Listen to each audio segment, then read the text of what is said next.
Well, right? here comes Jay. Okay. Here comes Jay. Maybe. Huh? There they are.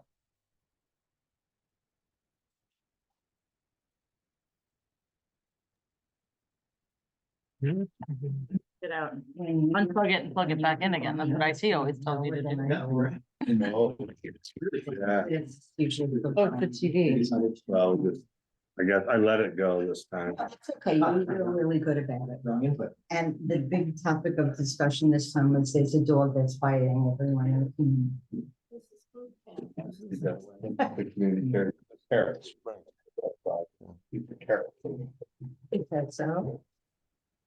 Hey, Dennis. How you doing? Good. How are you?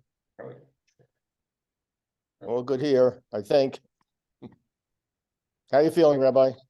How was Leslie? She's getting better. I'll give you a quickie view. Wrapped up in her blanket over there. Oh, I'm sure she appreciates. Hi, Tony. Hi, Robert.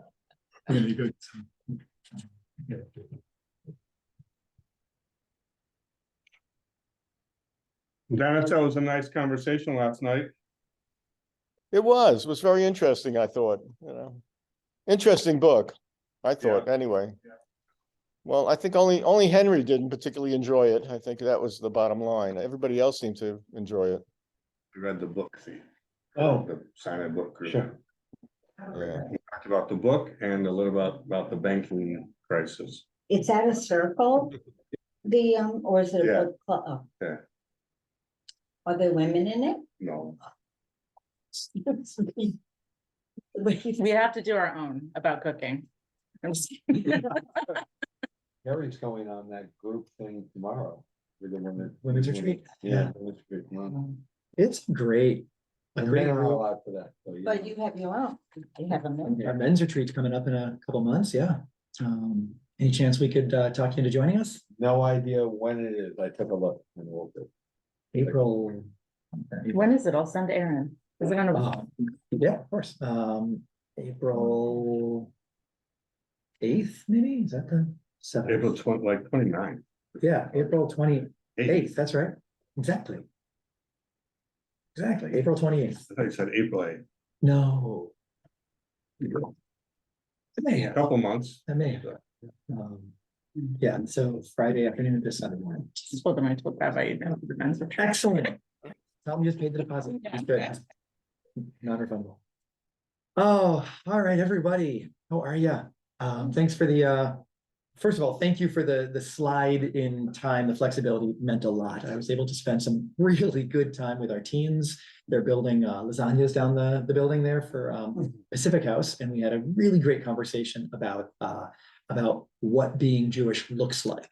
And I assured them that while it's great and important to come to Rosh Hashanah services, and it's great and important to have a Seder, building lasagnas is what doing Jewish really looks like. And it was just a great time with them. An Italian person might challenge. I can take them on. So Dennis, I saw that Jane was with us, but then she disappeared. Do you know if she might make it back? Oh, you're muted. Jane is in Cancun, Mexico at this point in time. So she's trying, I assume, get in from there, but she got on and she was seemed to be fine, and then it got broken up and I'm frozen, and maybe so she'll probably have to reinstall herself. I thought I saw her, but then I wasn't sure. Yeah. Hey, everybody. We are going to get started in our next session. This one is less fun, but it has to be talked about. So why don't we begin with a bracha? But first I'll say that in a minute or two or three, my kids and a friend of ours, Elizabeth, are going to kind of poke their heads around the corner. I'm going to pause and step out for one moment while I order them an Uber, and then I'll come right back in. So forgive that disruption, but let's start with the bracha. Baruch atah Adonai melech haolam asher kidshanu b'mitzvotav v'tzivanu la'asot b'divrei Torah. All right, tonight we tackle anti-Semitism. And what we're going to do is take, like like many of the other sessions, sort of take a wander through history. We're going to start, we could start earlier, but we're going to start with the origins of Christian anti-Semitism from the time of Jesus. And then we're going to move through history, stopping along the way in a couple points to examine the emergences of anti-Semitism in its various forms. And then we'll end in the modern moment and look at some of the patterns we see happening locally and geopolitically. And while one of my professors at school said that it was, wow, gosh, which was I'm forgetting which historian it was, criticized the way the Jews tell history. He called it the lachrymose telling of history or something like that, because Jews tend to say they tried to kill us, we survived, let's eat. All of our narratives, not all, many of them tend to focus on the tough stuff. And I actually think that our journey together has done a great job of celebrating our strengths, our achievements, our elements that I'm proud of. But tonight we are going to spend some time talking about the tough stuff and the moments where we've gotten a tough deal and we've made our way through it. And here we stand today, still talking about it. So, hi, Jane. So, hello. I am going to bring up, oops, that's not what I wanted. Where's my slides? My slides are not in front of me. Hold on a second. Huh. Give me a quick second to find slides I want.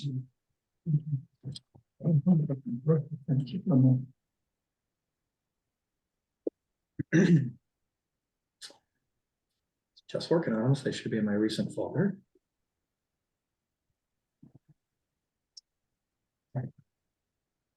All right.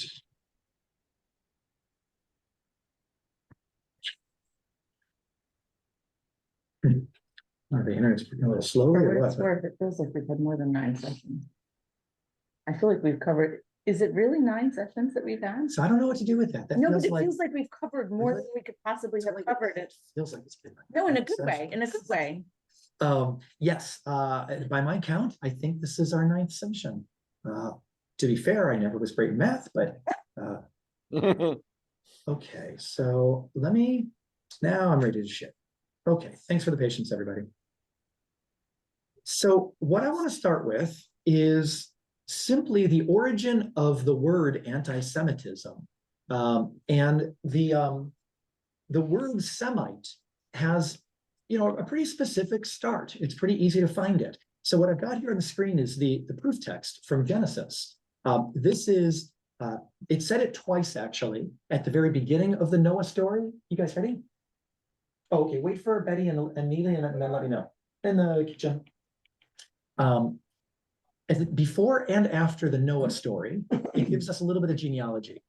And it says here, Vayihu v'nei Noach, hayotzim min hateva, and it was the children of Noach that came out of the ark, Shem, V'Cham, V'Yafet. His 3 sons' names were Shem, Ham, and Yafet. Shortly after this, it goes through more genealogy for Ham and Yafet, and it tells us all the children they had and the peoples that emerged from them. But our story starts with Shem and continues on down. We get the genealogy from Shem all the way down, and the next chapter, actually it stops with the Tower of Babylon. But after that, it goes right down to Abraham. So Abraham is a direct descendant of Shem. So in Hebrew, the word for anti-Semitism is antisemiyut, because Shem is the etymology of Semite. So ironically, maybe not ironically, interestingly, Semites include Arabs, because they all too are a part of that same line that went from Abraham down to Isaac and Ishmael. So Ishmael splits off, also Semite, and becomes the progenitor of the Arab ethnicity. So anti-Semitism has so clearly come to be known just as anti-Jewish. But really, if we were being true to the origins of the word, it would be anti-Jewish and Arab. So I'm gonna down. Oh, did I hear a question? Hey, Mike. So Shulamit Magnus was the guy that actually started this iteration of the word. So he founded a group called the League of Anti-Semites in 1879. Oh, I'm sorry, not Shulamit Magnus. He's the historian. It was Wilhelm Marr. He believed that Jewishness posed a lethal threat to Germanness, to Germany, and to the entire Western world. He believed the Jews had inexplicably survived in the modern world because of Semitism, a biological characteristic that not even conversion could erase. So he's focused not on the ethnicity or the religiosity of Jews. He's focused on the race. So when he says, you're a Semite, he's not saying, yeah, you believe, in the one God of the Israelites. He's saying genetically, you can convert to Catholicism, but you can't take the Semite out of the Jew. So his paranoid idea, common to all Jew hatred, including contemporary Jew hatred, was that Jews are demonically strong and threatening. So hold on to that notion of demonic, because it's going to kind of pop back up through our wandering through history. But is there any There was anti-Semitism long before, 1879 in Germany. He just coined the term anti-Semitism. That term. Oh, clearly we had Right. anti-Semitism. Yeah. But I thought that even anti-Semitism, even that term, like when the Dutch were trying to keep the Jews out of New York, in the late 1600s, weren't they using the term anti-Semitic even then? I've confessed to not being a historian. Magnus is a historian. So I don't know if he's claiming with this kind of certainty that it was in 1879, then my guess is that he could probably point us to texts where the Dutch used other expressions. I get it. It's that book, Our Crowd, and then the similar book that was written about the Sephardim and the history of the Sephardim. That's why I thought I have it. You might very well be right. I stake no certainty on this. Any other observations or questions or thoughts about the origins of Semite Well, I have a question about the idea of genetic Jewishness versus religious Jewishness. Sure. That's my question. That's your question. Okay, so Allison's question is about genetic Jewishness versus religious Jewishness. Hey, how are you? It's nice to see you. This is a constant debate because you can clearly find genetics in the conversation about Jewishness. You guys ready? Awesome. Tell more Erica I owe her lunch. Thank you. When two Ashkenazi young people come and want to get married, one of the requirements that I have, and I will not perform the chuppah if they don't, go and get genetic testing. One of them has to go through the panel of the Ashkenazi Jewish genetic panel of tests because we have so many variations due to inbreeding. If they're not going to have children, if they're past childbearing age, or if one of them is not an Ashkenazi Jew, then it's much less of an issue. So there's a genetic element to our peoplehood. The stereotypes about what a Jew looks like, stereotypes come from a kernel of truth. There are genetic elements to us, but it can't be just genetics because we can bring in somebody who's not Jewish and make them fully Jewish, and they are absolutely Jewish. So when someone asks, is Judaism a religion or a culture or an ethnicity or a race? Yeah. The answer is yes. But people will say it's a race very tentatively, because if you say it's a race, then you have, the question of eugenics and which race is better than other races, which has gotten us nowhere in history. So I think it'd be disingenuous to try and But say that Jews, I thought Jews aren't a race, and that's not my understanding of it anyway. well, right, Dennis, I mean, But if you get a You 23 can and butt in, you can, how Jewish you are, Right, which right. my husband's family, well done, and exactly, I have a yeah, question. go I'll ahead, butt in Dennis. also. Yeah, the question I have is also if it's a biological characteristic cannot be, you cannot even conversion can't erase, then Christianity would also be Semites in that sense, because they would have all emanated from, yeah. You would have thought so. So very clearly, even with my comment about how you should consider Arabs to be Semites, and the world doesn't. So the world already picks and chooses how it wants to use that expression Semite. So they're going to clearly choose not to apply it to Christians. Let's take a look at the next text, and you'll see how Christians begin to relate to the Jewish people and to differentiate themselves. Now, before I read this with you, I'll say that part of the origin of a religion is differentiation, helping themselves first and then the world understand how are we different from you? How are we different from where we came from? So Jews come up with all kinds of rules to differentiate themselves from the people around them. When Christianity emerges as a split, these same kinds of efforts to differentiate get us into trouble. So this is from Thessalonians in the New Testament. I'm just going to focus into the middle here.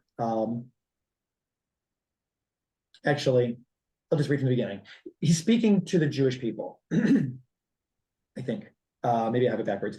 And we also thank God continually because when you received the word of God, which you heard from us, you accepted it not as the word of men, but as it actually is, the word of God, which is at work in who you believe.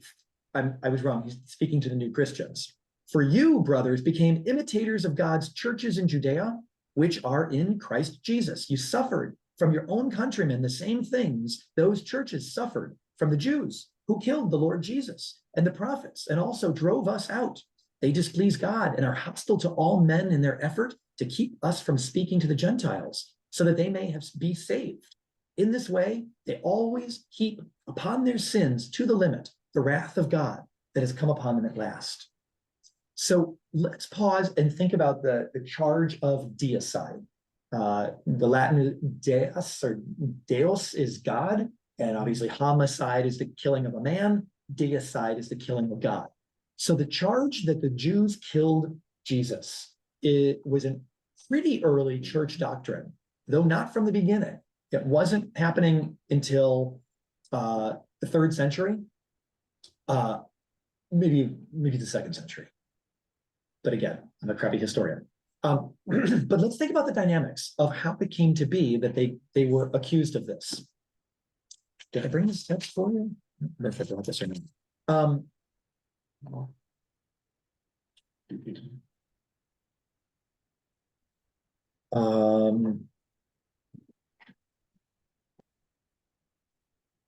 Sorry, I'm just checking to see if I have the text with me. Maybe actually I did bring it. I did. So I'm going to pass out some handouts. You're driving me nuts yet that I'm the worst at passing out handouts. Last time I remember the whole mess up. But this time I stapled them correctly. No, they did not. You change. will send them to us, won't you? Of course I will. I forgot to put these on the screen. So actually, no, I didn't. I'm sorry, everybody. It's been a very long day. And so I have a lot of things on my screen. Let me see if I actually do have this. I do. Okay. So let me put this up on the screen for folks at home.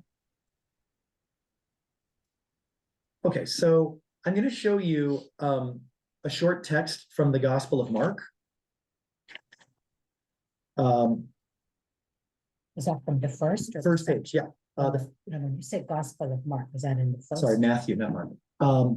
Is that we're talking about the first testament? And so that's No, no. the second, This is New Testament. the New Yeah, Testament. yeah. It's Matthew, not Mark. I'm sorry. Okay. I have Mark later. So Matthew is in the middle of the page in the box, and it says, when Pilate saw that he was getting nowhere, but that instead an uproar was starting, he took water, washed his hands in front of the crowd and said, I am innocent of this man's blood. He said, it is your responsibility. And all the people answered, let his blood be on us and on our children. So let me explain the scene that's going on here. Pilate was a vassal king for the Roman Empire. He was a puppet, and he was placed there and struggling to keep civil society in Judea and Samaria functioning. There were a huge number of sects that were battling for power. There were Sadducees and Essenes and Pharisees and these new Christians and a few others whose names I can't pull out, Karaites and there's another one that I can't think of at the moment. Everybody's trying to battle for, bandwidth. Jesus is one of the leaders of this new band of students, and he is criticizing what's going on in government. He's criticizing the corruption of the temple. He's criticizing the corruption of the king. He's a rabble rouser for good reason. He's calling truth out to power, but power doesn't like that. So Rome sees the disruption to society getting more and more challenging and unstable. And so they decide to make an example of one of the irritants. They decide to put Jesus to death, and Pilate, who's caught between the people who don't want this and Rome, who commands it. And the story comes to say that Pilate looks at the Jews and says, don't make me do this. And they say, we want it. The blood is on our hands and on our head and on the head of our children. The people, by the way, are the Jews.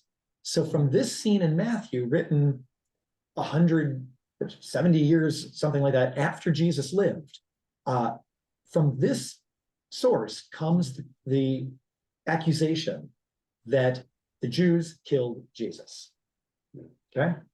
It's important for you to understand the origin, because after that, it becomes almost, well, I was going to say gospel, but it's literally gospel. And it remains a part. They teach today, right? No. Well, I don't know. It was taught up until 1969. Do you know when was Nostra Aetate? 63. 63? When the Second Vatican Council came together and made some of the most sweeping changes to bring Roman Catholicism up into the 20th century, they revised the doctrine to teach that the Jews had not killed Jesus. Up until then, it was absolutely taught. After that, my understanding is, and anyone who can speak to this is welcome to, it took a long time for the parish priest to learn how to teach without that doctrine, and even longer for the people to get rid of that as a part of their understanding of the world. And I was just talking with Elizabeth, a friend of ours, who is converting into Judaism. She was raised very fundamentalist Catholic. They rejected Nostra Aetate. They taught the Mass in Latin, and it was. And she said she absolutely grew up knowing that the Jews had killed Jesus. So in some places, it's still taught today. Absolutely. So, questions? No. Okay. What I want to show you now is two different texts. I'm going to show you little pieces of them. And do I have it here? Is it blowing right on you, Tracy? It feels like the air conditioner. Yeah. It was hot in here when we came in. Okay. You want to turn the temperature up just a notch or two, Yeah. Allison? Okay, so let me rotate this.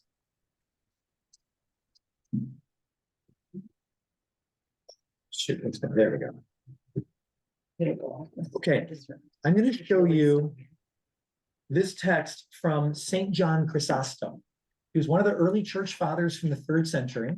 And this is when Catholicism is really becoming structured and taking shape and developing its doctrine. So St. John was a significant voice in the establishment of this particular doctrine. And what I'm going to show you is on the third page, I think, for all of you. It's reading 3-6. He wrote these two pieces. They're both bracketed. The first one he wrote, "Don't be surprised if I've called the Jews wretched. They're truly wretched and miserable, for they've received many good things from God, yet they've spurned them, violently cast them away. The Son of righteousness rose on them first, but they turned their back on its beams and sat in darkness. But we, who were nurtured in darkness, welcomed the light, and we were freed from the yoke of error. The Jews were branches of the holy root, but they were lopped off. We were not part of the root, and yet we have produced the fruits of piety. They read the prophets from ancient times, yet they crucified the one spoken of by the prophets. We had not heard the Holy Scriptures, yet now we worship the one about whom the prophets speak.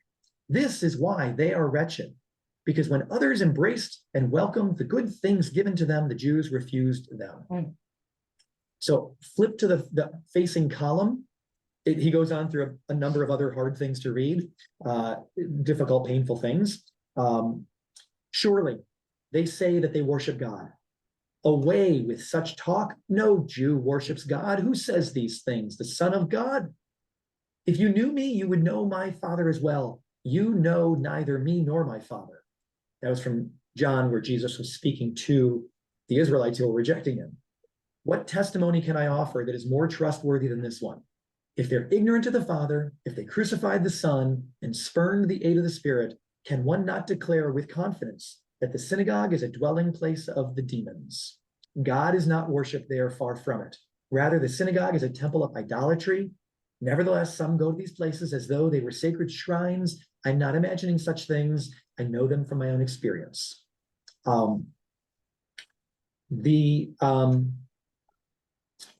Look up at the very, very top of that column. John Chrysostom was focused on the Jews. I'm just going to mute you, Dennis, just so we're not getting an echo on this end. John's solution to this situation is summarized in the very top line. He says, "This is why Christ said, 'Those enemies of mine who did not want me for their king, bring them here and slaughter them.'" So John's solution to the Jewish problem was eradication. The world would be better without the Jews. They don't get it, so let's eliminate them. It's what Jesus wanted. Okay. We're going to go on and see another text here. This is from St. Augustine, who had, hold on, let me see if I can, see if that works. It sort of worked, good. So, does it say Luke? Oh, no, I'm just reading this, the bit at the top. Yes, is that, from Luke. that was from Luke, exactly. Okay, yeah. So now on the next page, page 78, this is St. Augustine. He's going to note some of the same things, but his solution is better for us. He says, that is, the church admits and avows the Jewish people to be cursed because after killing Christ, they continue to till the ground of an earthly circumcision, an earthly Sabbath, an earthly Passover, while the hidden strength or virtue of making known Christ, which this tilling contains, is not yielded to the Jews while they continue in impiety and unbelief. For it is revealed in the New Testament. While they will not turn to God, the veil which is on their minds in reading the Old Testament is not taken away. So go down to the next bracket.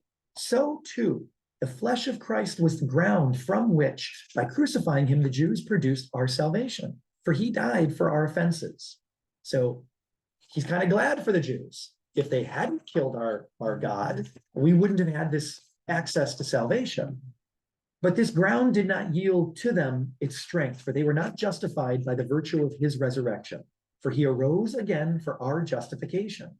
As the apostle says, he was crucified in weakness, but he liveth in the power of God.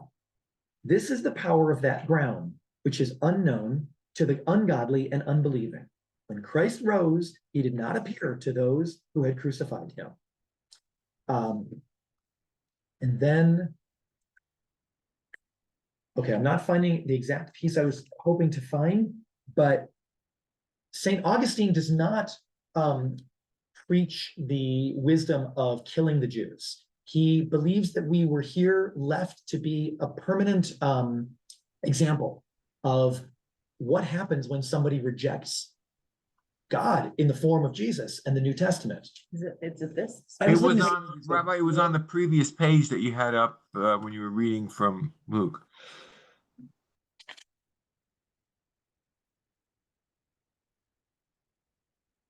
Here's second. Oh, yes. He argued for a place among the living for them. Yeah, here we go. Thank you. So we're down here. Rather than charging that the Jews should be killed, Augustine argued for a place among the living for them, albeit a life of misery and debasement.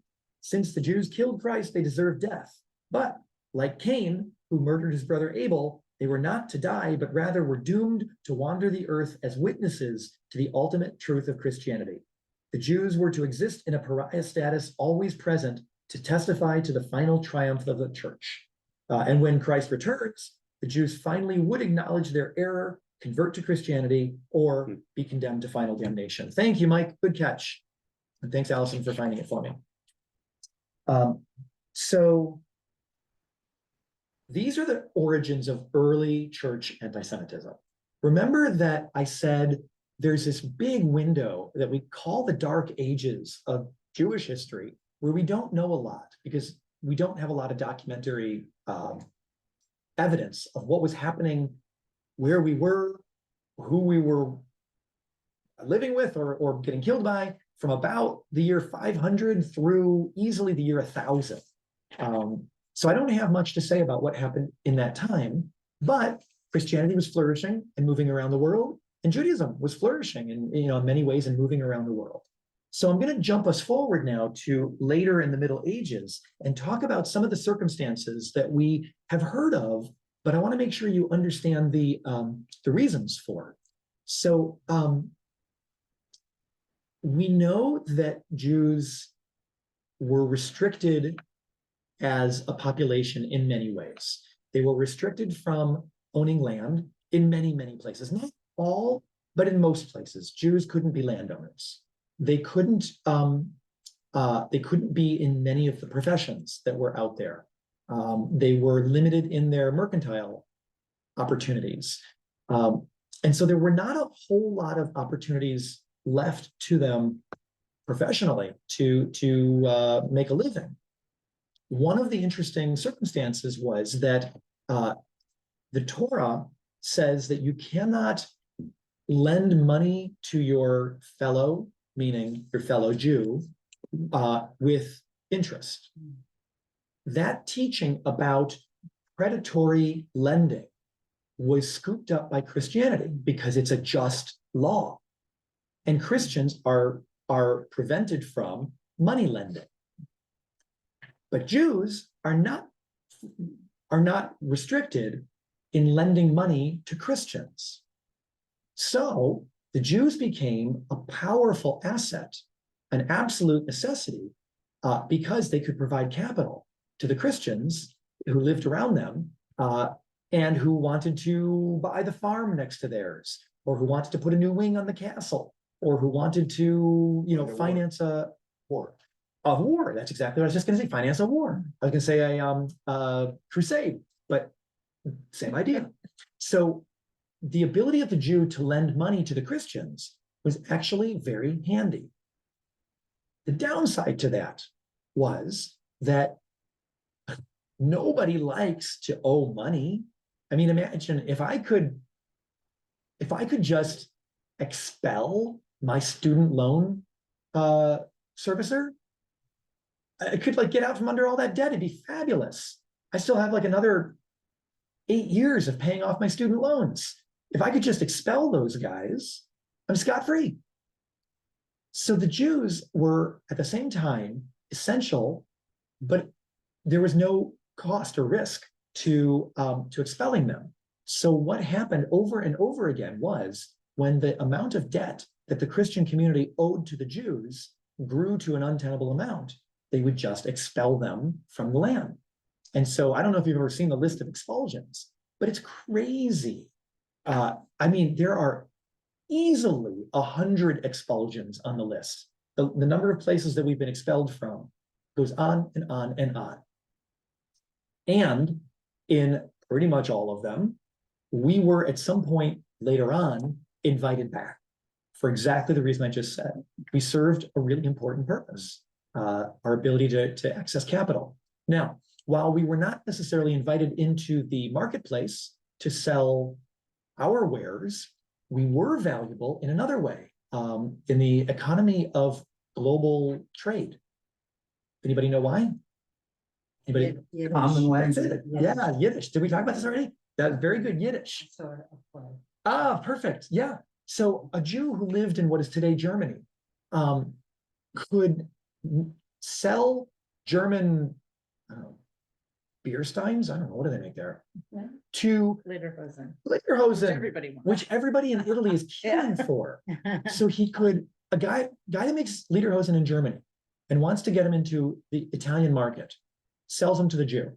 The Jew takes them to his cousin, who's traveling south anyway, and sells them to his cousin, who sells it to a guy who's now in, eventually Italy. They can all communicate because of Yiddish. The guy in Italy now can find the Italian market vendor and sell the Lederhosen to him, and everybody in the whole system is thrilled. It works really, really well. So we were important in world economy. And when you come across stereotypes about how creative or crafty, if we're going to use a less complimentary term, Jews are when it comes to business, there is a historical explanation for that. It's how we survived. It was the only way we had to survive. We had to get really creative. Otherwise, we'd starve. Similarly with the diamond trade. The reason that Jews are so central in diamond trade is the same origin. We had the ability to pass goods around the world. They were easy to hide, so we weren't quite as vulnerable as we traveled the roads. Could sew them into our clothing. And so the origin of those elements, make a lot of sense. Questions or thoughts about this? Yeah, Tracy. So when you think about the fact that due to history and the forcing of being in or not being allowed to be in certain professions, you could see the evolution of how, Jews control the money. Yeah. Jews are the bankers. They don't understand the actual history is that we were forced into these professions, could be maybe doctors or lawyers, because back probably in this time, being a welder or being a printer was a really valuable, probably perceived as a valuable, position. Correct. And therefore, what you're telling us is, but unfortunately, we're dealing with people who don't understand the history. Yeah. And that's part of the problem. And those tropes, they begin for completely explicable reasons, but they grow into monsters. So let's pick up another one, shall we? Let's talk about the blood libel. The blood libel is the accusation that Jews need the blood of a Christian child as an essential ingredient to making their matzah. And no one knows exactly when or where it started, but the history books will say that it was from a case in which a Christian child was found murdered. And an accusation was made, it was around Passover apparently, an accusation was made to this effect. And out of that place, the charge just grew like wildfire. It became an easy explanation for why we're going to go kill us a couple of Jews. There So it are has nothing to do with blood on the doorpost at Passover and people morphing that there needed to be. not that Jews I needed know to of, have blood at Passover for whatever reason and then the matzah. not that I've ever heard of. I also thought that there might have been a connection between the Last Supper, which was a Passover Seder, and Jesus saying, "This is my blood." Now, the irony is that anybody who knows the first thing about kashrut knows that our meat is disgustingly salty because we go to such lengths to use salt to leach out all the blood. We don't eat blood. We dafka don't eat blood. So the charge of the blood libel is even more silly. But of course, what do the anti-Semites care about truth or accuracy? Tracy, you were going to jump in and ask something. How do you, first of all, libel, like, how's that? Libel. Yeah. Libel, and when exactly is the origin of that? I've never. Let me see if I can find that for you. I came without that information. Okay, I Yeah. just never heard of that before. Oh, That's a new one. Yeah. I've heard of the others. That's a new one for me. you know, it's one I hadn't thought to mention, but how about the idea that Jews have horns? That One, you know. Do we know the origin of that? All right. Do you know? No. It's a mistranslation. When in Exodus, it says that Moses came down from Mount Sinai, having spent close proximity to God, and he needs to put the veil over his face. Why? Because he's radiating rays of light, carne or. A Karen is a ray. It's also a horn. And so what Michelangelo's painting of Moses shows is Moses coming down Mount Sinai with horns because he mistranslated the word Karen, or somebody mistranslated it. And so that became, again, a common trope that the Jews, as part of that, I mean, think about their images of the devil. The devil always has horns, right? So the demonic comment I made earlier arises again. The Jews are demonically empowered. Horns. I've never personally experienced the question. I've heard plenty of people say that they have. I've heard people say they've had Christians come up and say, "Can I feel your horns?" Yeah.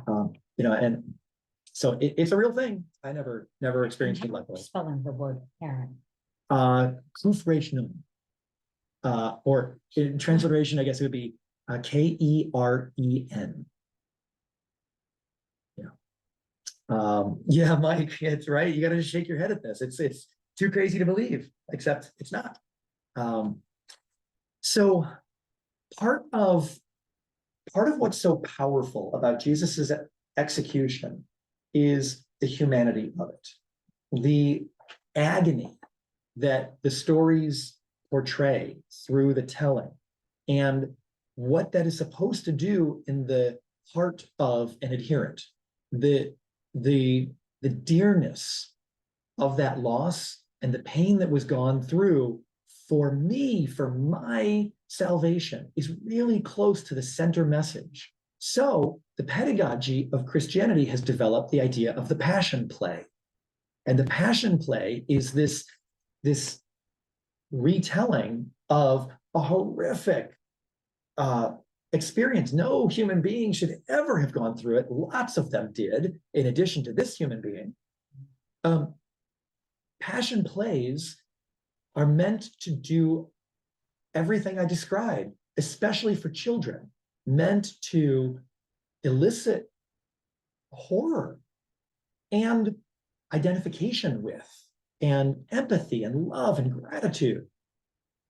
So they're a little graphic in my mind, but the ugly side of the passion play is that a main character in the passion is always the Jews saying, you know, give them to us, you know, we wash your hands of him, we'll take responsibility. A few years ago when Mel Brooks put out his movie, The Passion of the Christ, remember this movie? I'm gonna go get a glass of water. What did I say? Mel Brooks. Yeah. I'd see that movie. I didn't see that. Yes. Okay, good. Yeah. I was gonna say. No, Mel Gibson put out, yeah. Blazing Saddles. Right. Well, no, he had a movie about the beginning, something about the history of the world. Oh, yeah, right. Yeah. New one came out this week. Yes. And new one just came up. Mhm. Where they had the At 15. at the age of 92. And he had a comedy called History of the World. Well, or that, something, and he where they had the changed it. 15 commandments and there were 10 Yeah, commandments. yeah. right? Like Moses He dropped the dropped them, tablet. right. One of the tablets and broke it. Right.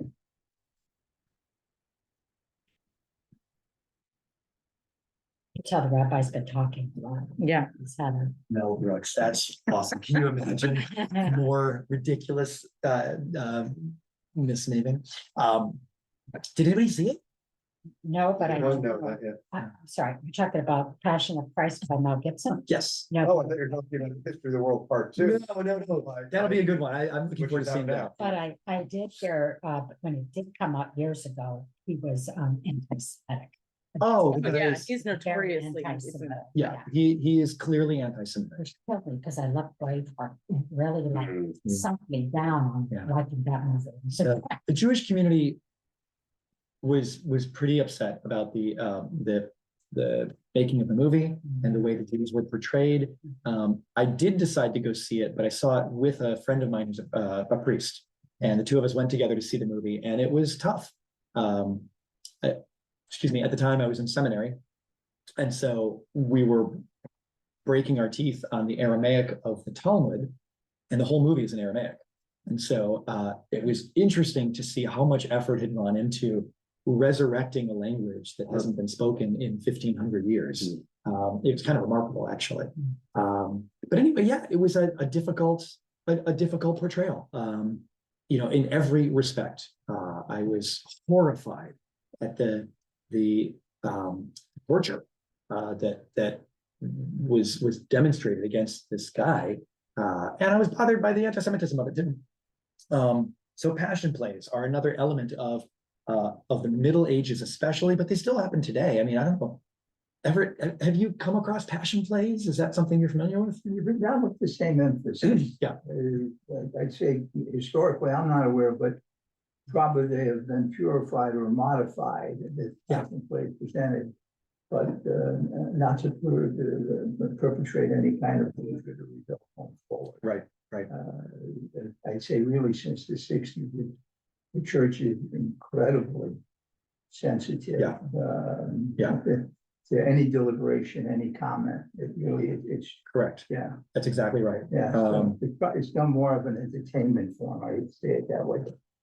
And when you think about everything you know about the Catholic Church, whether that's a lot or barely anything, every one of us should be wildly surprised and impressed that a behemoth like that church made such a dramatic turn in Nostra Aetate.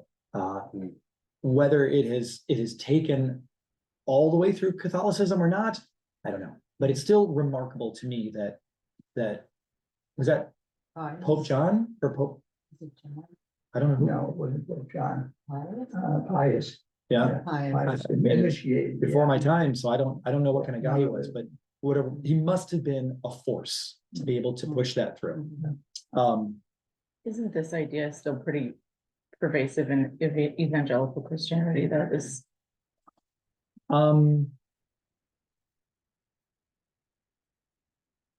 Did everyone hear the question? Not as much to my ears. There's a very strange and totally different dynamic between mainstream evangelicalism and the Jews. For them, it seems that we represent a key bridge to the coming of the Messiah. There is still in the evangelical world an enormous amount of esteem for the Jewish people and certainly the land of Israel. Christian Zionism is enormous, but it has more to do, I think, with what we're going to hear. I don't think I brought Martin Luther's text with me, but Martin Luther wrote about how the Jews should be celebrated and lauded, thinking that as soon as we heard what he had to say, we would all just convert to what became Protestantism. As soon as he realized, wait, they're not converting, his virulent anti-Semitism emerged. Does things. He was unbelievable. So I think the evangelicals show a lot of support for Jews, but it's support that comes with sort of an expectation and hope. Right. It's their expectation is it has to be that Jerusalem remains in the control and governance of the Jewish people. Yeah. Well, And it is only in that they can believe the second coming. right, and all the Jews have to go back, Right. right? And then, But then I also thought that they go back and we all have to move there. There's something about us dying. Hmm. And that is like helping the coming of Christ, meaning so this is what I always thought. Yeah. That, yeah, they like us because, and that's why even the embassy was moved to Jerusalem for the evangelicals, but somewhere in text, I thought, Yeah. yes, we all have to pack up and we all have to move to Israel, but then we all have to die somehow. We're gonna, and our death. So what And you're arises describing Christ. is two of the prophecies. Jesus. One is the ingathering of the exiles, which we pray about in our prayer book every day. And the second is the cataclysm at Har Megiddo. Har Mount Megiddo becomes Armageddon, and it's the end of days. It's the clash of heaven and hell, the Antichrist, and the return of Messiah. That's the same Megiddo as in El Megiddo as in the source. Yeah, oh yeah, absolutely. And that's where Armageddon comes from. It's up near Right. Tiberias. Yeah, it's a real place. But if we don't believe, as the Christians I thought believe, if we don't believe that Jesus is the Son of God, then we're all damned, right? And we're Yeah. supposed, if it's Yeah. the end of days, then we are yeah, supposed to die, yeah, and we're supposed to go to hell. yeah. So. But even a lot though of times that truth leads to incredibly generous efforts to try to share the good news with us to save us. because Yeah. they don't want us to suffer that But it's fate. like a genuine, it's Genuine. Hey, my college roommate tried to convert me. Yeah. With that exact strategy. It's completely genuine, So like, it's it's genuine not, in regards We try to to their convert desire to circumcision. save us, but if we don't, we're damned. And but that is that's a their belief. fully So they- sincere belief, Yeah, is that's that why that's I what have a happens hard if you don't time. accept Christ as. Yeah, you go to hell. And You go to hell, and That's that's why I'm having a hard time with the evangelicals, to your question, actually, are, you know, Well, it's a means to an end, right, right? It's not because there's not esteem for Jews because they just love Jews. Right. It's esteem for the prophecy, Yeah. but they do still believe, as opposed to the Catholic doctrine, that Jews are responsible for the death of Jesus, is my understanding. You based might be on- right. Yeah, I'm a little outside my Okay. knowledge base on this. question. Oh yeah, go ahead, Jane. Expert in- Yeah, I guess I'm having a little problem with this. I mean, I realize what the background is of Oh this no, whole thing, but when we studied with you a few years ago and we compared religions, we didn't get this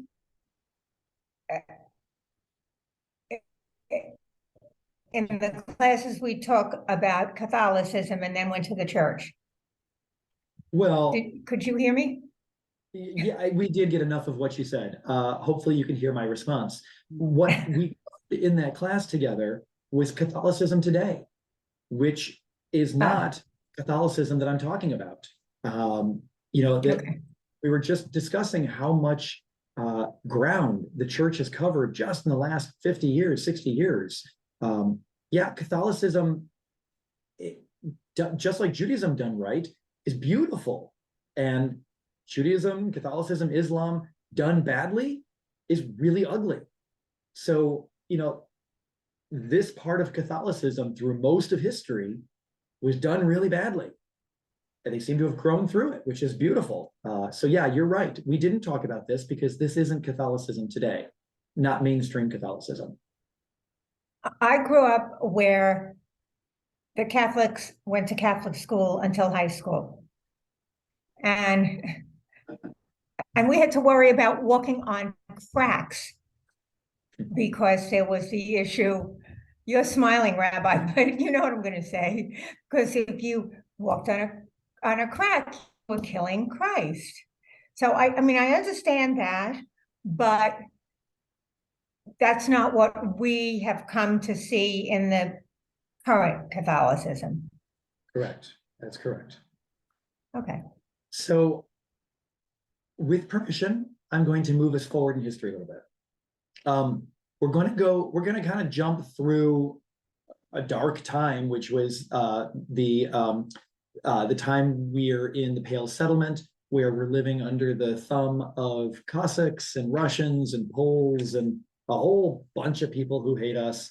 The tactics of the leadership then has been time tested and repeated with great success. When the people are downtrodden, finding an excuse and blaming somebody vulnerable works very well. It's a great distraction and outlet for anger. So I'm going to use that model and just jump forward into the 20th century and look at the damage done to Germany after the First World War. France was so upset about just the way the whole war went that the Treaty of Versailles just ravaged Germany. In addition to huge reparations that crippled their economy, that they also forced Germany to sign a document saying, we accept absolute and complete responsibility for this war. It was just a humiliating experience. The Weimar Republic emerged as the left-leaning government to lead Germany post-World War I, but the economy was in shambles. People struggled. Everybody was angry, and it was perfect conditions for Hitler to arise and say, "Hey, you proud Germans, this wasn't your fault. It's you who did this. It's the Jews. You know, it was them who orchestrated this whole thing." I'm going to show you another text which comes from earlier than that, but speaks to exactly what Hitler and folks like him have always said. The book is called The Protocols of the Learned Elders of Zion. I have a copy on my shelf in my office if anyone wants to borrow it. It makes for good reading. Is it this? Yeah. So in your packets, it might be the last page. Yeah. Um, Second to last. Okay. I'm going to share it on screen for you at home. There we go. So this one says circa 1902, because nobody really knows when it was published. I've actually seen other sources that said it was earlier than that, like the 1890s. I've seen sources that said it was in the 1910s. No one knows where it came from, probably Russia. And it's a forgery that was supposedly a playbook meant only to be shared amongst Jews. This is a book that we wrote for ourselves. This is internal strategy. So when I'm reading it, It's fake news. it was correct. It was fake news. That's exactly right, David. I'm reading it, and it's to be read in the voice of one Jew whispering to another. Okay? So here's what it says. I'm going to read right from the beginning of the protocol number 1. Let us put aside phraseology and discuss the inner meaning of every thought. By comparisons and deductions, let us illuminate the situation. In this way, I will describe our system, both from our own point of view and from that of the Goys. I'm going to jump to the next page here. There's lots of setup, but if you see where that little arrow is in the second column, he says, our motto is power and hypocrisy. Only power can conquer in politics, especially if it's concealed in talents which are necessary to statesmen. Violence must be the principal hypocrisy, and cunning the rule of those governments which do not wish to lay down their crowns at the feet of the agents of some new power. This evil is the sole means of attaining the good. For this reason, we must not hesitate at bribery, fraud, and treason when these can help us reach our end. In politics, it is necessary to seize the property of others without hesitation, if, in doing so, we attain submission and power. So it's like this blatant admission to how we will do whatever underhanded, lying thing is necessary to capture power from the Goys.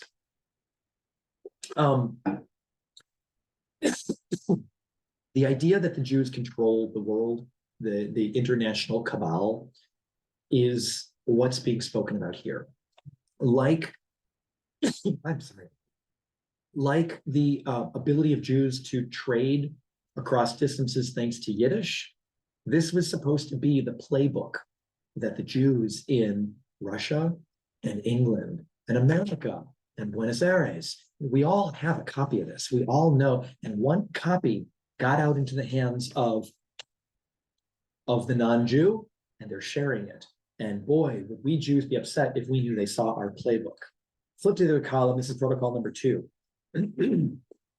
It's necessary for us that wars, whenever possible, thank you, should bring no territorial advantages. This will shift war to an economic basis and force nations to realize the strength of our predominance. Such a situation will put both sides at the mercy of our million-eyed international agency, which will be unhampered by any frontiers. I mean, think about angry white men in Charlottesville marching with tiki torches saying, Jews will not replace us. It's this fear that the Jews control everything. We don't take the top seats. We work in the background, and we use cunning, lies and bribery and stealing to get what we need. It's a disgusting text. It's deeply troubling. By the way, I brought 2 books. This one, you can see at the very top, comes from the Jew in the Modern World. That's this one. The other one is by Hallow. These are just source readers, and they have tons and tons of documents that, and even just excerpts of documents that were crucial in the history of the Jewish story. So, you know, it's really, they're great resources just to flip through and see little pieces to read. I mean, pieces like this. Like this, yeah. And we don't know exactly who wrote this. Nobody wrote this. nobody knows who wrote it. And got it out there and basically Mhm. said this was something that the Jews wrote. Right. And when I saw a copy on a bookshelf in a used bookstore in Detroit, I bought it, both because I was curious what was in it, and I didn't want someone else to buy it. I felt like I was getting it off the streets. Yeah, they're shocking. You know, sometimes hatred is so carefully thought out. Like, for someone to sit down and decide, I'm going to create this, it's incredible.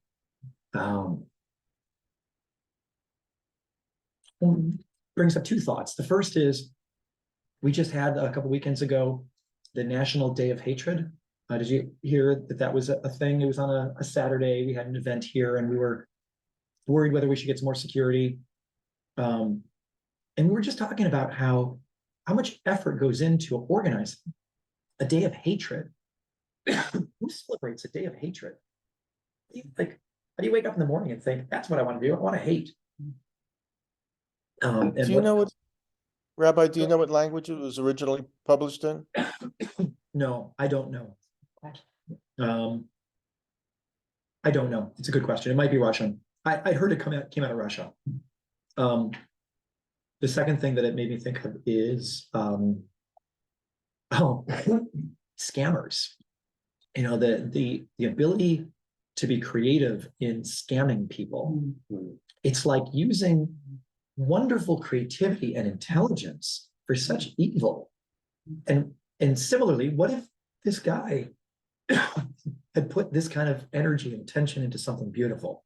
Can you imagine? I may need to cut our time short a little bit. I apologize, everyone. It's been a long day of talking, and I didn't have that much to work with to begin with. I think I will say a few more things just to bring us into the modern moment, show you a couple other little details, and then we might break.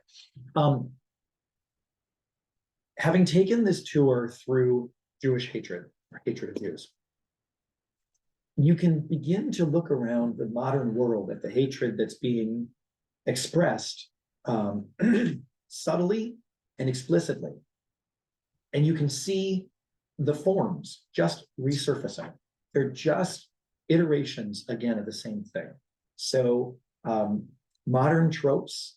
On Saturday, there were Saturday or Sunday, there were flyers distributed to the city. I was thinking, Sunday yeah. morning. Sunday morning. Springdale. It was mostly Springdale and up I and know down in my Pepper neighborhood- Ridge too. I don't, we got it and Aaron just threw it away and didn't tell me, because we live on Pepper Ridge, I'm not sure. Well, yeah, you might have. I saw the thing. It kept talking about how much of this area is white, how much less it is white, and how much this area is, how much less it is white. They're white supremacists out of Massachusetts, and they are concerned about losing their grip on the privilege that they've enjoyed.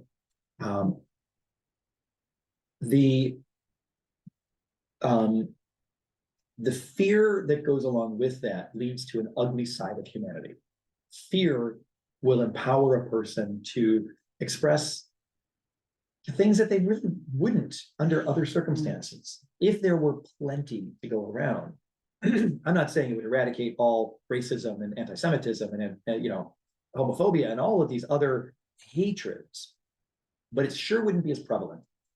In times when things get tricky, when the economy is tough, when things are unstable, those are the times when hatreds are so much easier to foment. And without getting too deeply into modern politics, it's not difficult. You don't have to spend much time looking for these same kinds of tropes that are arising again in new expression. And so I'm going to show at least two more things because I want to. Let's see where let me put this up for them at home too. I'm just going to pull up a slide here. This is from the Anti-Defamation League. There won't be any surprises here. This latest study only goes up to 2021. They haven't finished the statistics for 2022 yet, but rest assured the trend will continue. You can see that the anti-Semitic incidents in America have just been climbing steadily since 2013. And the jump in 2021, attribute it to whatever you want, but We know what we can attribute. yeah. Both Yeah. said, because I don't know what everybody's. saying. Yeah. Respect. Well, it's just, Yeah. But somebody enabled that to happen. Yeah, it's been there a long time. It It's just simmers not- under the surface That's right. until society decides Right. we're going to allow it to come That out. can- You can see on the left side there, Jews make up just 2% of the country, but we account for 7.5% of all hate crimes. Some of you have seen those wonderful lists of statistics about how many Jews are represented out of the Supreme Court justices and the Nobel Prize winners and the scientific, whatever, CEOs, whatever. We're overrepresented in such wonderful ways. This is one I wish we weren't overrepresented in. We get more than our share of hate crimes because of all this. And the last thing that I wanted to comment on is how I'm trying to think how I want to say this. The presence of Israel on the global scene has created a very visible whipping post, whatever the expression is, for global anti-Semitism. Now, my kids know that you've probably heard me say it too. When I'm in a restaurant and I'm trying to get the server's attention and they walk right past me, I'll turn back to my table and say, anti-Semitism.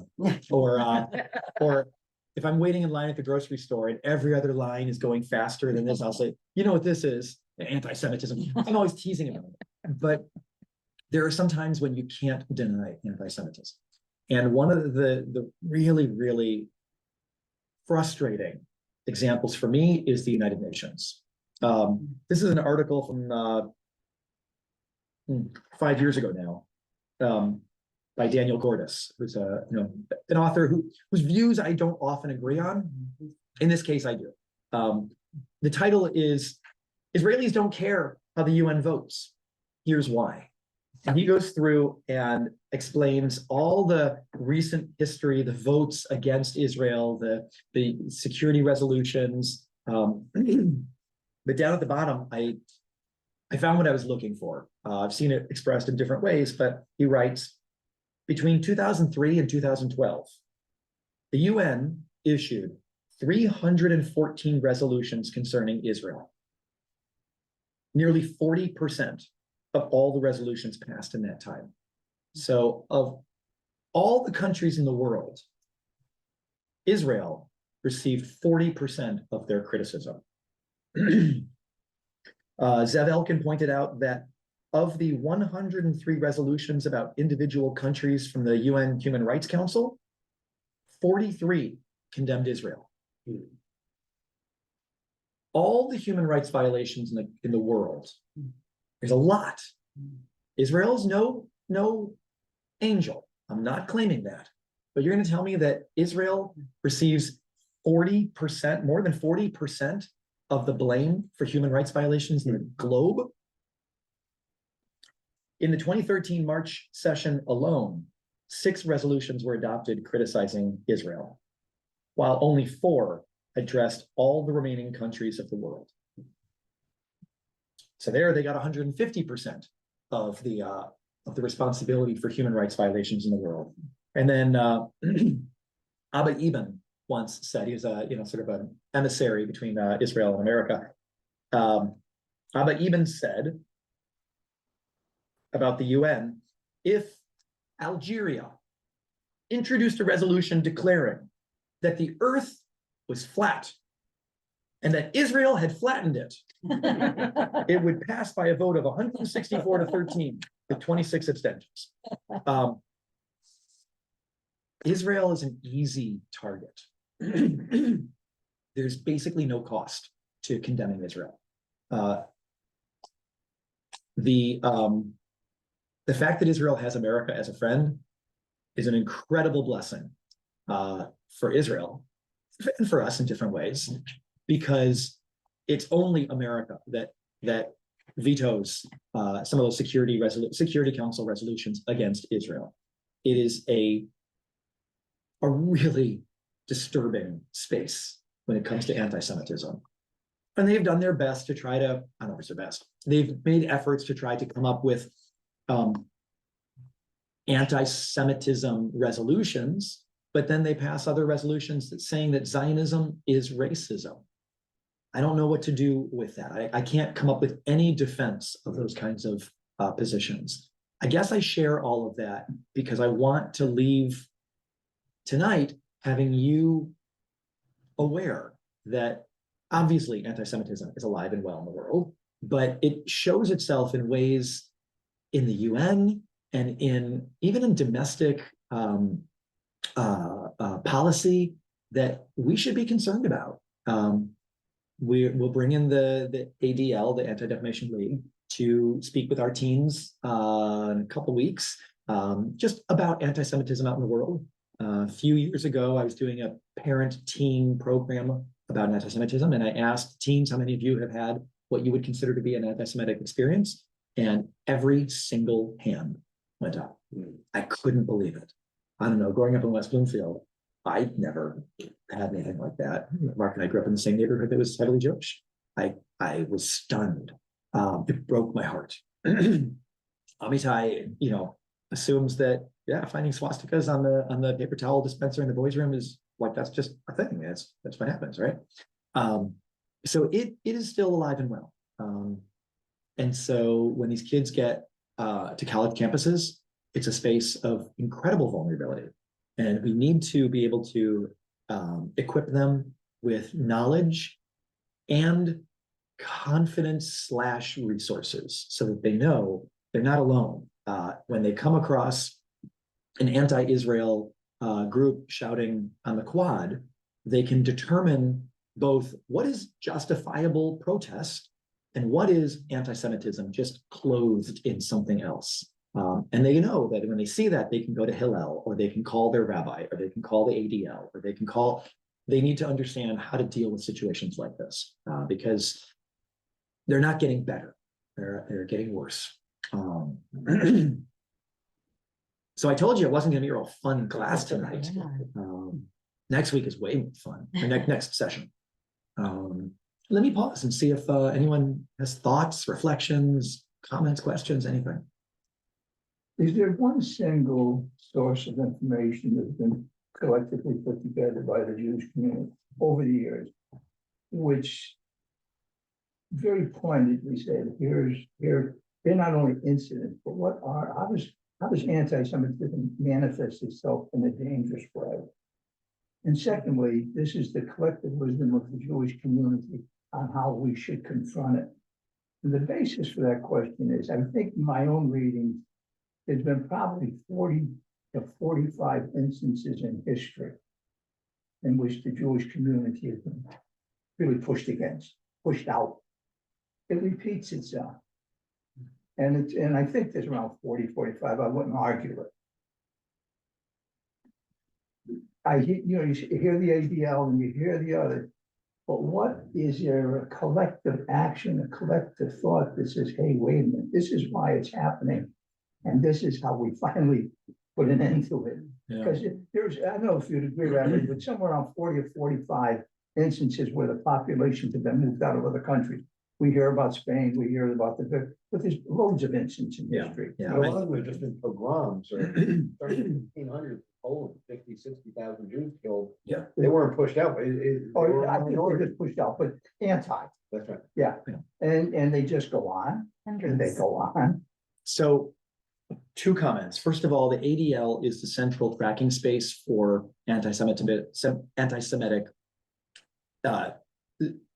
actions or events. So what I'm showing you on the screen, oh no, you don't see this, you do see the screen. I'm gonna show you at home the screen. So on their website, they have what they call the HEAT map. I think it stands for hate, extremism, anti-Semitism, and terrorism. And so they have this map, that they've created over the course of a year. I guess I don't know how long this session lasts. And it shows everything going on. I believe you can click on each one and get a little more information about what's happening right there. Kansas City, white supremacist. And so yes, they're the ones who track all of this and have detailed reports on trends and publicity to let you know what to watch for. They're the central source. The second question that you ask about how to respond is a good question. I think it's changed over the centuries, but I think that since emancipation and the ability to assimilate and integrate, the approach to addressing anti-Semitism is threefold. I'm making this up, but it's coming off the top of my head. The first is creating meaningful, authentic relationships with others. So, the Jews are always represented on the interfaith councils of towns. We're always out there trying to, bye Jane, we're always out there trying to work with Black, brown, gay, whatever other communities are out there, putting ourselves in meaningful, authentic relationship, because having friends is important. The second approach would be to fight for civil rights writ large. The reform movement takes a lot of pride in this, probably more pride than we actually deserve, but the recognition that if the Black community, suffers racism, we're right behind them. I mean, it's not entirely self-serving, but our Torah teaches us that you care for the vulnerable. So the vulnerable are minorities and oppressed classes. So our second approach to dealing with anti-Semitism is to fight for the protection of everybody, which is why our biggest organization to fight this hatred is not the Anti-Semitism League, it's the Anti-Defamation League, because it fights for the rights of anybody who's being oppressed or terrorized. And then the third approach is legislative. There is a lot of Jewish money that goes into campaigns and PACs to make sure that the politicians know that we expect their support. We have largely been democratic as a people for the last 70 or 80 years. I think a lot of that, not all of it, but a lot of it comes from the Torah values of not socialism, but a social system that cares for everybody. And that's, to my reading, very clearly there in our foundational text. So our involvement in politics is an expression of a desire for the highest level of functioning society. And in that society, everybody has a place. So I think that would be kind of our playbook for dealing with anti-Semitism. Oh, thank you. Excellent as always. Thank you. No, really, Yeah, thank you. wonderful. Thank I you. do have a question. Sure. So I agree with everything you've said, and I do think that makes a lot of sense what you just said. I've heard over the last 5-6 years that actually, whether, I don't know if I'm calling them African Americans or Blacks, because I don't know what the politically correct term is to use, but there is a lot of anti-Semitism from that group. Oh, yeah. I think just what happened with Kanye West, who was so influential, and for him to come out and do what he just did, I don't understand where that's coming from. Do you? I mean, do I understand? I have, I've read articles on it, and I have a working belief that I understand it. Why are they, we're all kind of like, I agree with you. I absolutely agree with civil rights and Black Lives Matter and all that. And yet I'm hearing more and more, there's a lot of anti-Semitism coming from the Black community. I mean, there's anti-Semitism coming from a select, not dispute. everyone, that's No, starting. but like Kanye West is and there have been a number of high profile Black celebrities who have made some abhorrent statements. I think I studied, this is an area of study of mine, was racial history and identity in the United States, and that the complicated relationship to whiteness and allyship and all of it. I mean, it's a fraud. It's been a fraud. If you look back to the Crown Heights riots, which wasn't really that very long ago, right? There's been a fraught relationship of perceptions of a claim to oppressedness, a claim to whiteness, a claim to allyship. There's a tension there, but I don't think that anti-Semitism is as prevalent as we're seeing because of media It makes the depictions. news. It makes the news, and I don't think it's as prevalent as you would think if you're I hope. looking at Kanye West and Kyrie Irving and Yeah, I'm just using him as an example. Yeah. I've heard Yeah. that there's just more and I think it has a lot to do with the fact that we both claim minority oppressed Right. status, Yeah, and we almost like enjoy. fighting for who had it worse. Who's Well, got worse? Not exactly. I don't think Jews have claimed that we had it worse, although occasionally, oh my God, did any of you see the movie, what's it called, You People or something? I just watched it. It's a horrifically heavy-handed movie on Netflix or something about a Jewish kid and a Black kid who fall in love, and the Black kid's parents are incredibly active in civil rights for the Black community. The white kid's parents, less so. They're more cushy, just LA parents. And they get into these just spine curling, whatever the expression is, moments where they're dealing with questions like, you people don't know what oppression is.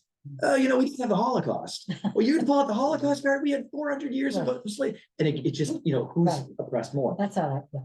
But I don't think that's actually what's happening generally. I think more of it has to do probably with anger that we claim oppression and minority, and yet we enjoy privilege at the highest level of society.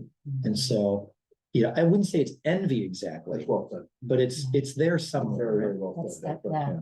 Well, Jews were able to earn access to whiteness in the United States that Right. African Americans just can't. And it's And we've been that, frustrated though, yeah. for a long time, we couldn't, you know, we had to. and yet the right to vote, which Correct. is a very important Or we distinction. could change our last names. Right, you can and assimilate much move- more And easily. move into whiteness, Right. whereas an African American could never escape. And color. Fox writes about this in some of his novels, Jews passing as That's right. white and African Americans passing as Jewish. Yeah. There's just a lot of overlap there through history. But Leslie, the I see history your, of whiteness in the country is really, really That important. explains, that kind of touched me. hold on 1 second, Connie, I'm gonna go to Leslie and I'll come back to you. Go ahead, Leslie. You just, Oh, you just muted yourself. Oh, You were no. unmuted and you just, there you go. Okay, a couple of varied thoughts, but I think what we're all talking about is scapegoating. And race is a social construct. It is not a scientific construct. It's been used and misused through the ages. So that's one thing. I think, you know, you can go down a rabbit hole with that. But the other thing is going back to where you started. The second point you were making with Pilate, when Pilate says, you know, I have nothing to do with this, basically, I absolve myself of blood. And somehow the Jews took it upon themselves, they allowed themselves to be co-opted. Okay, they didn't fight back. And that you could say when the Christians said, all right, it's the Jews who killed Christ. I could wonder whether that's the beginning of scapegoating. Yeah. So that's one thought. The other one, when you were talking about Christ at that point, a psychiatrist, I believe it's a psychiatrist, Jay Haley, wrote The Power Tactics of Jesus Christ. It's a small book. He's one of the seminal psychiatrists for family therapy out of Philadelphia. And what it is essentially saying Christ was the first labor leader. Yeah. So you can take that and bring that all the way into what you've been describing and we've been discussing this evening. Yeah, that's great. And then the last point of the protocols, that was written after Mephistopheles. And I'm not suggesting Mephistopheles was a Jew, but he had some very candid, wicked, manipulative thoughts about politics and government and how to run the world. So they tie in together. Huh. Yeah, that's Last interesting. thought. Thank you, Leslie. That's great. Mike, hold on a second. I'll come right back to you. Go ahead, Connie. I think that the sad thing about the situation is that we as Jews have put ourselves into positions that make it easy for other people to criticize us because of the high profile and the high presence of Jews in the media, in Hollywood, in government. We're out there. And you know, if we were farmers and we were machinists and we were cowboys, people wouldn't have this ammunition against us. But we're so out there that I think it just makes it easier. And I think that sometimes, and nobody's gonna like that I'm saying this, but sometimes we have to look at the reasons why people are critical of us. You know, we're a small group, but the Harvey Weinsteins and there's a lot of them out there. I'm sorry, the pyramid guy. But isn't You know, the, so where we get high representation sometimes in places where it would be better if we didn't. And, you know, I think we need to look at the reasons why. entertainment is another industry though that Jews gained access to because it was considered undesirable, right? The history of that whole industry of vaudeville and all of that in the United States is very much similar to how Jews got into banking. And there were reasons that we Right, are but I think there. that, like, there's no logic to bigotry other than, right, anti-Semitism predates Jewish success in all of these fields, right? Jewish success in all these fields came as a result of anti-Semitism almost. And so it's almost like saying, you know, if we ask, like, what are the Jews doing to bring this on, is the answer is like existing in the world where there's anti-Semitism. I don't know that, right? The problem shouldn't be for Jews to be introspective. The problem should be for the same way we can't say to the Black community, like, what are you going to do about all this racism? Like it's incumbent upon, like, the non-Jews But to be, that's not human nature. but it's not human nature. But I don't think that Jews, there's nothing other than becoming less visible, less successful, less existing, like, right? Like, Go ahead, Mike. I got a different take. I mean, you know, to the extent that prominent Jews get called out is because there's hatred against Jews and they see people that are prominent, so they take it out on our most prominent members. I think it's a little backwards to say that we get called out because they're successful. It's like they're going to pick on successful people. The point I wanted to raise with you is the extent to which Jews' resistance to assimilation causes some anti-Semitism. So, I mean, I think the Israelis sort of got it right when they sort of threw out the normal playbook, and they said, you know, we're going to come in, we're going to be just as tough and as physical and as every other country, and we're going to get away from this sort of image of the effete academicians and scholars, and to some extent we tend in the US, I think, we're not always in schools and in social, we're not as mainstream as we could be. And I look at my son, who had no problems in Darien. Why? Because he was a hockey player, baseball player. He just fit in with everything, and he never had an issue. And I think that had that not been the case, I don't know if that would have been. And then he got all his friends who had never been to a bar mitzvah to come to the bar mitzvah, and it was a very different experience. But I think that sometimes, you know, I look at what happens in Brooklyn, where you get, or in New York, you get the Hasidim, and there was fights because they're separate within the larger community. And I think that causes resentment. And I don't know, it shouldn't, because they're not doing anything wrong or harmful. But and is there a tension between sort of easing anti-Semitism and sort of caving into the assimilation? And is that a danger? it used to be much more assimilation, right? I mean, I know my mother-in-law talks about, like, families when she was growing up, the Jewish families had Christmas trees because it was just kind of a more secular holiday, and it's what you did. And that, Yeah, I don't know. We'd have to talk about what we mean when we say assimilation. I think yeah, it might be fair to say that there's more assimilation now than ever, but I know what you're describing and what Right. David was saying about changing names to try to Mhm. pass and blend in. Tracy, you want Just two quick things, Yeah. and I may have mentioned this early on, but I don't know, so stop me. My maiden name is Elliot. It actually was Epstein. My Yeah. father did change his name only because he could not get a job. to? He sent his resume, by the way, this is a side note, not the point I wanted to make. But this is in the late 50s. He sent his resume out and was rejected as an Epstein. And I mean, I know this sounds terrible, had a party, and all his Jewish friends came, and we all kind of like put names in, and you know, I could have been in Newman.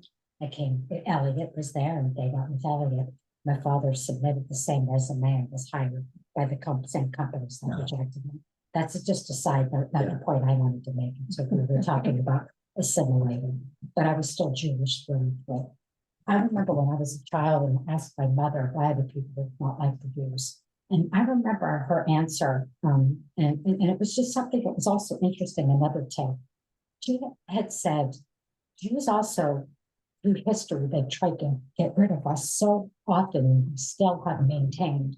And we believe so strongly in what we believe in, that we're almost like a threat.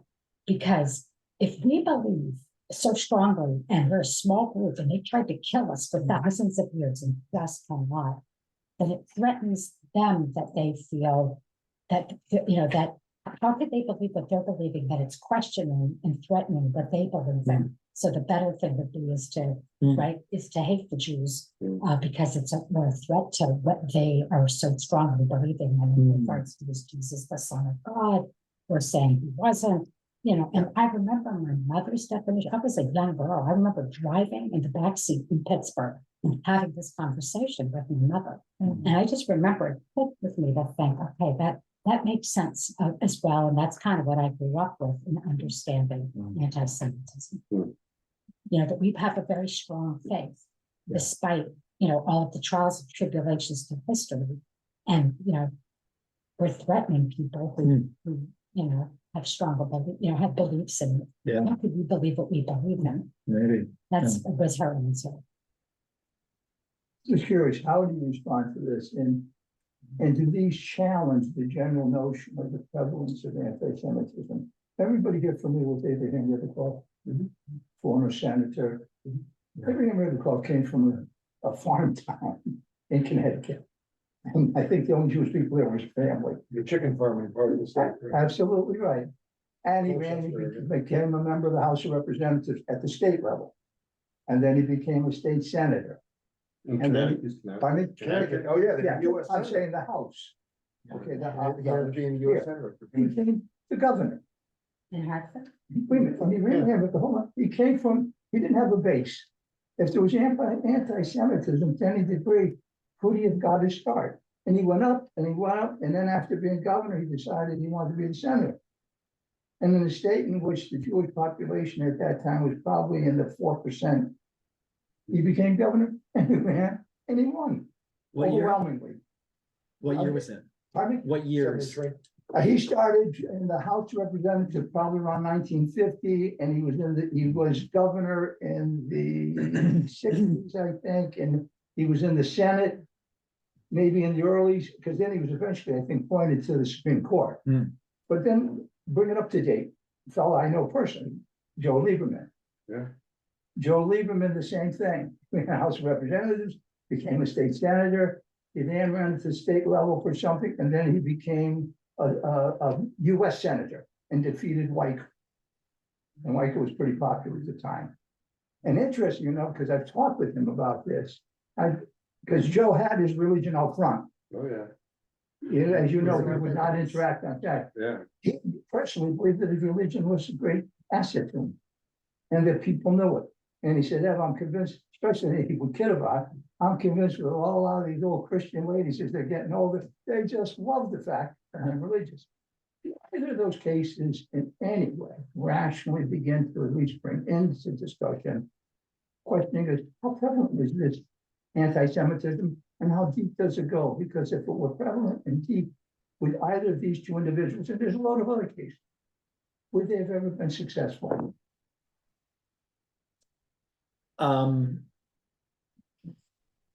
But my first question would be to say, could those guys have risen through the ranks if they had come from the same kind of small town in Alabama?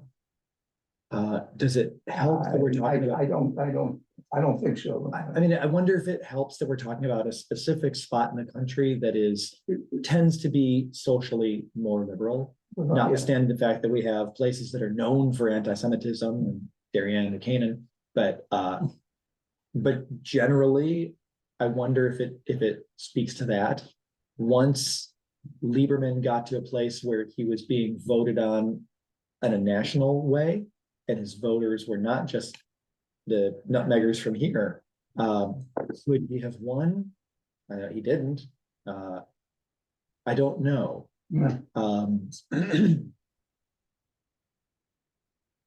I think you're right in other ways. I would say that there are moments where we get past previous roadblocks.